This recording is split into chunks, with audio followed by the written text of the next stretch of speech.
Rashtrawadi supremo Sharad Pawar यांच्यावर केंद्र व राज्य सरकारने सूडबुद्धीचे राजकारण करून त्यांच्यावर ईडी मार्फत खोटा गुन्हा नोंद केला आहे। सरकारच्या या सूडबुद्धीच्या राजकारणाचा तीव्र निषेध करीत असल्याचे मत माजी आमदार के.पी. पाटील यांनी व्यक्त केले। गारगोटीसह तालुक्यामध्ये शांततेत बंद पाळण्यात आला। यावेळी राष्ट्रवादी काँग्रेस भुदरगडच्या वतीने तहसीलदारांना निवेदन देण्यात आले होते। गारगोटी येथील क्रांती चौकामध्ये सरकारच्या कारभाराच्या निषेधार्थ सभा घेण्यात आली। यावेळी माजी आमदार के.पी. पाटील म्हणाले की हे सरकार एकाधिकारशाहीकडे वाटचाल करीत आहे।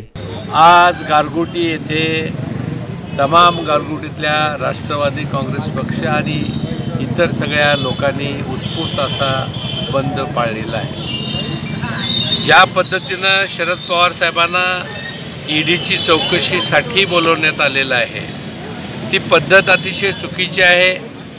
माननीय शरद पवार साहेबांचा या राज्य सहकारी बँकेशी कसलाही संबंध नसताना ते संचालक नसताना सुद्धा केवळ विरोधी पक्षातले एक प्रभावशाली नेतृत्व म्हणून त्यांना गोवण्याचा प्रयत्न या ठिकाणी ज्या सरकारनं केलेला आहे त्या सरकारचा निषेध करण्यासाठी म्हणून आज या ठिकाणी एवढ्या मोठ्या संख्येनं सगळे कार्यकर्ते अतिशय उत्स्फूर्त पद्धतीने जमा झालेले आहेत। या सरकारला वेळीच रोखायला हवे। येत्या निवडणुकीमध्ये मतपेटीतून सरकारला जनता धडा शिकवेल। सहकार, सामाजिक, शैक्षणिक व राजकीय क्षेत्रामध्ये जागतिक पातळीवरील नेते आहेत। आगामी विधानसभा निवडणुकीमध्ये युती सरकारच्या मार्गातील शरद पवार हे मोठा अडथळा ठरत आहेत। राज्यामध्ये सुरू असलेल्या त्यांच्या झंझावती दौऱ्याला जनतेमधून उत्स्फूर्त प्रतिसाद मिळत आहे। त्यामुळे राज्य सरकारच्या पायाखालची वाळू ही सरकू लागली आहे। भाजपाच्या नेत्यांना त्यांची भीती वाटत आहे आणि म्हणून पवारांवरती गुन्हा दाखल करण्यात आलेला आहे। सर्वप्रथम मी भुदरगड तालुका राष्ट्रवादीच्या वतीने माननीय शरदचंद्रजी पवार साहेब यांच्यावरती ईडीने जे नोटीस काढून गुन्हा दाखल केला आहे त्याबद्दल सर्वप्रथम मी निषेध करतो।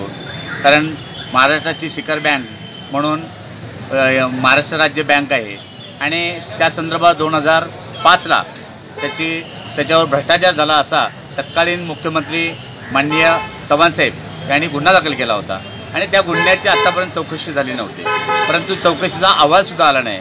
पण हेतू पुरस्कार माननीय शरदचंद्रजी पवार साहेब या महाराष्ट्राची विधानसभेची निवडणूक लागली आहे आणि त्या हेतू पुरस्कार कोणत्याही तो गुन्हा दाखल केला आहे आणि आजच की त्यांना परवा गुन्ह्यामध्ये नोंद करून त्यांना गुन्ह्याची नोटीस दिली। 100% जर ती बँक घोटाळा झाला आहे, ज्यावेळी 1300 कोटीची बँक आहे आणि 2500 कोटी घोटाळा झाला आहे, मग वरचे पैसे कुठे गेले हे 100% पाहिजे। ती बँक 105 कोटीमध्ये नफ्यात आहे आणि मग घोटाळा कसा झाला यामध्ये काळभैरव कुठेतरी दिसतंय। मुंबई दौऱ्यावर आलेल्या भाजपा अध्यक्ष अमित शहा यांच्या टीकेला उत्तर देताना पवार यांनी पण त्यांच्यावरती कधीही तुरुंगात जाण्याची वेळ आली नाही। अमित शहा हे तुरुंगाची हवासुद्धा खाऊन आलेले आहेत अशी टीका केल्यामुळे ईडी मार्फत पवारांवरती गुन्हा नोंदविण्यात आला आहे असे मत माजी आमदार के.पी. पाटील यांनी व्यक्त केले।